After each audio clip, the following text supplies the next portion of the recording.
কি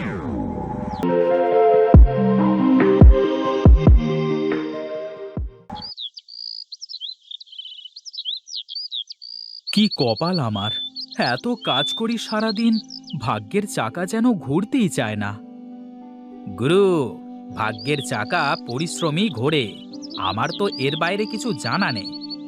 হ্যাঁ, ওই একই কথা তো সবার মুখেই শুনি। আমার কি মনে হয় গুরু, আমাদের এমন কিছু করা উচিত যাতে করে আমরা তাড়াতাড়ি অনেক টাকা উপার্জন করতে পারি। কি এমন কাজ? কি কাজ করলে অল্প সময়ে বেশি টাকা পাওয়া যাবে? আরে কি যে বলো গুরু, তুমি হলে আমার গুরু।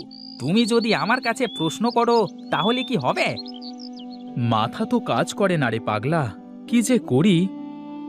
বলি কি গুরু, আমরা এক কাজ করতে পারি। কি কাজ বল দেখি? এই চলো, আমরা আজ থেকে সব কাজ বাদ দিয়ে ব্যাংক ডাকাতি করি। কি সব বলিস? তোর খালি আজে বাজে কথা। একটু ভালো করে চিন্তা কর দেখি। এই বসে বসে মাথায় কোনো চিন্তা আসবে না গুরু। বড় লোক তো আমাকে হতেই হবে, তাতে যেভাবেই হোক। তুই খালি আমার কথা মতো কাজ কর দেখি। আমার কি, তুমি যা বলো আমি তাই করি। শোন বলাই, এখন বাড়িতে যা, ও বেলায় ঘাটে চলে আয়, দেখি কি করা যায়। ঠিক আছে গুরু, তোমার যা ইচ্ছা।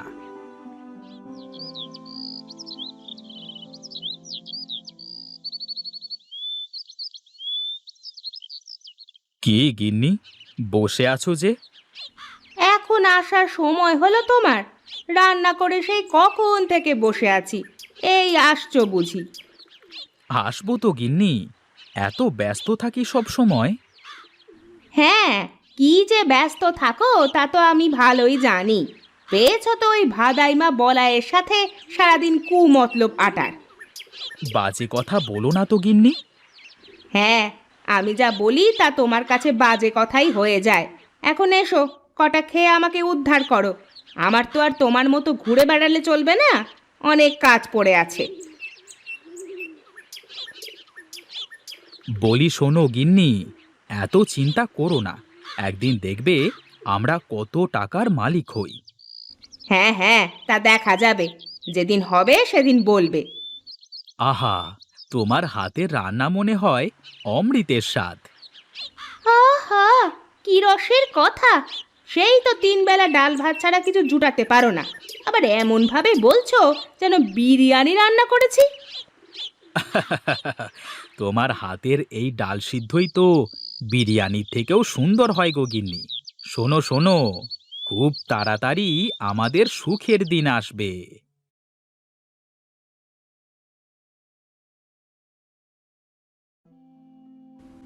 ওরে বলাই, এসেছিস? এই তো বেলা করে কোথায় কোথায় ঘুরে বেড়াচ্ছিস বল দেখি। এই কোথায় আর ঘুরে বেড়াবো, আমি ছিলাম আমার কাজে। এখন বলো দেখি, খাবার টাবার কিছু আছে নাকি? দেখ, ওই ওখানে খাবার বাড়া আছে, খেয়ে নে। আমার তো শরীরটা খুব একটা ভালো না বাবা, তাছাড়া বয়সও তো হয়েছে, এবার একটা বিয়ে কর বাবা। আরে আমাকে কে মেয়ে দেবে বলো দেখি? আমার মতো ভেদামার্কা ছেলের সাথে কেউ মেয়ে দেবে না মা। আগে বড়লোক হই, তারপর দেখা যাবে। হ্যাঁ, আমি মরি তারপরে করিস। আমার তো জীবনে একটু শান্তি দিবি নে তুই, একটু শান্তি দিবি নে।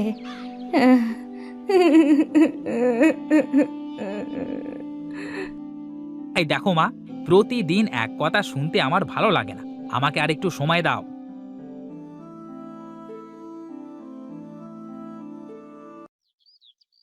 বুঝলে গিন্নি, বাঁশ বাগানে অনেক বাঁশ হয়ে গেছে। কিছু বাঁশ কেটে বাগানটা একটু পাতলা করতে হবে। হ্যাঁ, তাহলে করতে হবে। তা তোমার ভাইয়ের কাছে কিছু বলেছো নাকি? ওকে আর কি বলবো, আমি যা বলবো ও তো তাই করবে।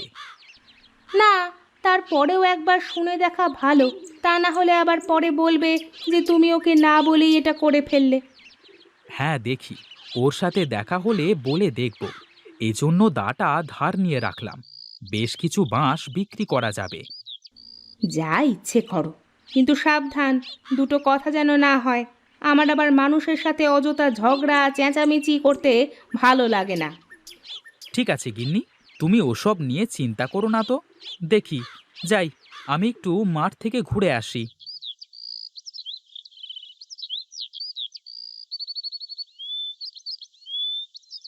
আচ্ছা বলাই, একটা কাজ করলে কেমন হয়? কি কাজ ওস্তাদ, বলো দেখি। আমি ভাবছিলাম, আমাদের তো বিরাট বাঁশ বাগান আছে, আমরা যদি বাঁশ দিয়ে কিছু করতে পারি। বাঁশ দিয়ে কি করা যাবে ওস্তাদ? গাধা নাকি তুই? বাঁশ দিয়ে তো কত কিছু বানানো যায়। হ্যাঁ, তা করা যায়, কিন্তু এগুলো বানাবে কি করে? শোন শোন, আমি বাঁশের ঝুড়ি বানাতে পারি, তুই বাঁশ দিয়ে কিছু বানাতে পারবি না? এই শোনো শোনো, সারাদিন ধরে ওই একটা ঝুড়ি বানিয়ে তা বিক্রি করে কয় টাকা তুমি পাবে শুনি? তাও তো মন্দ বলিসনি। আসলে মাথায় কোনো কিছু কাজ করছে না, কি যে করি। এই বলি কি, আমরা একটা কাজ করতে পারি ওস্তাদ। বল দেখি, কি বলতে চাস তুই? আমরা তোমার বাগানের বাঁশ দিয়ে নদীতে যদি একটা সাঁকো তৈরি করে দিই, আর যারা আমাদের এই সাঁকো দিয়ে নদী পার হবে তারা সবাই আমাদের টাকা দিয়ে পার হবে, তাহলে কেমন হবে? তাতে তো অনেক বাঁশ লাগবে, আর এলাকার মানুষ কি আমাদের টাকা দিয়ে সাঁকো পার হবে? শোনো ওস্তাদ, ওই দেখো, সবাই তো নৌকা করে নদী পারাপার হয়, তাহলে তারা তো মাঝিকে পয়সা দিয়ে পার হচ্ছে, তাই না? হ্যাঁ, তা অবশ্য ঠিক। তাহলে তো সবাই খুব সহজেই এপার ওপার যেতে পারবে। হ্যাঁ ওস্তাদ, তাছাড়া আবার বলছি কি, একবার শুধু সাঁকোটা তৈরি করতে পারলে তারপর বসে বসে শুধু টাকা গোনা। বাহ, তোর মাথায় তো বুদ্ধি আছে রে পাগলা। হ্যাঁ, আমি কার শিষ্য সেটা দেখতে হবে তো নাকি? বেশ বেশ, চল চল দেখি, আমরা বড় ভাইয়ের সাথে কথা বলে দেখি সে কি বলে। বাঁশ বাগানে তো তারও ভাগ আছে। এই চলো ওস্তাদ, চলো।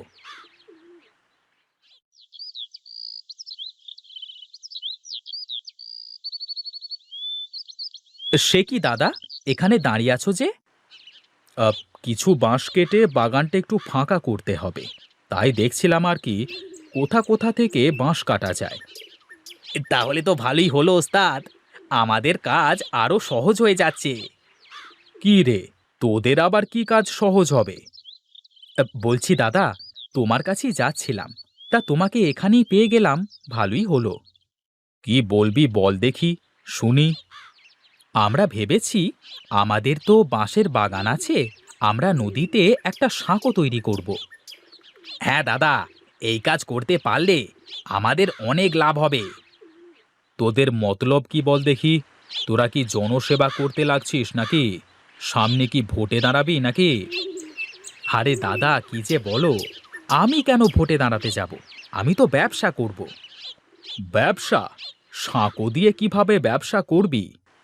হ্যাঁ দাদা, বলি, সারা দিন এপার থেকে ওপার, ওপার থেকে এপার, কত মানুষ যাওয়া আসা, এখন সবাই তো নৌকা করেই যাওয়া আসা করে, তাই না? হ্যাঁ, তা করে। এই জন্যই তো আমরা আমাদের নিজের খরচে সাঁকো বানাবো, আর যারা যারা আমাদের সাঁকো দিয়ে পার হবে তারা তারা আমাদের টাকা দিয়ে পার হবে।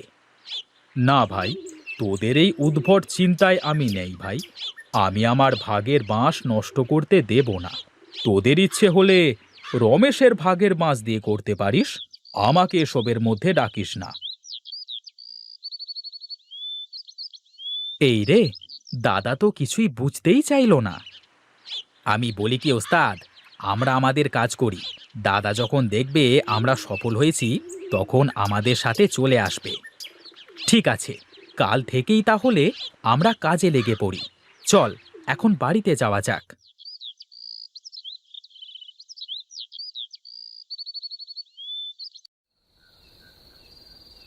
শোনো গিন্নি, কাল থেকে আমি একটা নতুন কাজ শুরু করব। কি কাজ করবা বলো দেখি একটু শুনি। কালকে নদীতে সাঁকো তৈরি করব। তুমি সাঁকো তৈরি করে কি করবে শুনি? কেন, সবাই নৌকা পার হয়ে কেমন মাঝিকে টাকা দেয়, তেমনি আমার সাঁকো দিয়ে যারা পার হবে তারা সবাই আমাকে টাকা দিয়ে পার হবে। তোমার যা ইচ্ছে করো, আমার ওসব নিয়ে কোনো মাথা ব্যথা নেই। উঠে পড়লে যে? কি করব বলো তো, আমার খাওয়া শেষ, আর বসে বসে তোমার ওই ফালতু প্যাঁচাল শোনার সময় নেই আমার। আমি ঘুমাতে যাচ্ছি।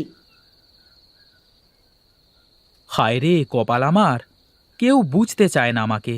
আমি যা করি সব তাদের কাছে ফালতু কাজ মনে হয়।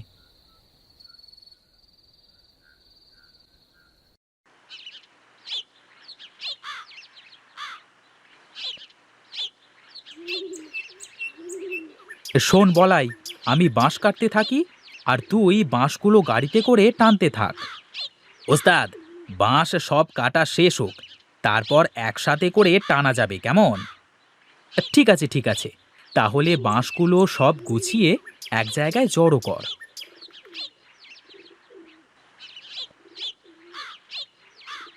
বাঁশ তো সব কাটা শেষ রে বলাই, এবার নে গাড়িতে ওঠা সব বাঁশ। ঠিক আছে ওস্তাদ।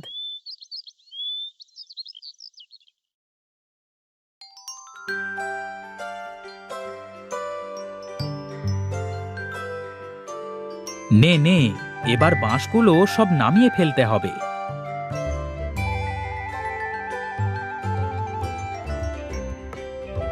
যাক, এবার শুধু সাঁকোটা বানানোর কাজ।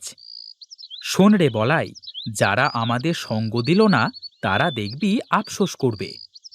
ওস্তাদ, আমি জানি তুমি যা করো তা সব ভেবেই করো।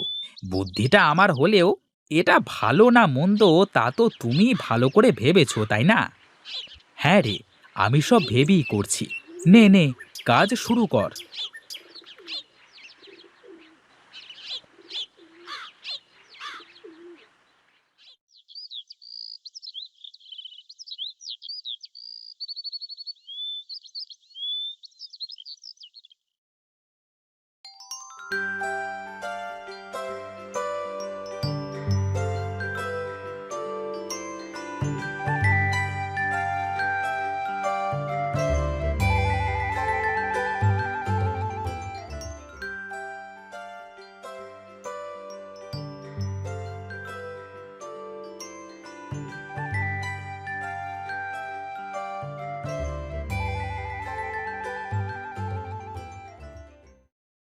ওস্তাদ, কি বলেছিলাম, কাজ হচ্ছে তো? হ্যাঁ রে হ্যাঁ, আজ এই ভাগের বাঁশবাগান আমার ভাগ্য খুলে দিল রে বলাই। এখন আর আমাদের কোনো চিন্তা নেই ওস্তাদ, বসে থাকবো আর টাকা চলে আসবে। এখন আমার দাদা বুঝবে যে সে কি করেছে। তার ভাগের বাঁশ এখন সে চিবিয়ে চিবিয়ে খাবে। শোন বলাই, তুই বস, আমি গেলাম। তোর বৌদির জন্য গঞ্জ থেকে কিছু কিনে নিয়ে যাই। এখন তো আমার টাকার কোনো অভাব নেই রে। ঠিক আছে ওস্তাদ, যাও, আমি আছি।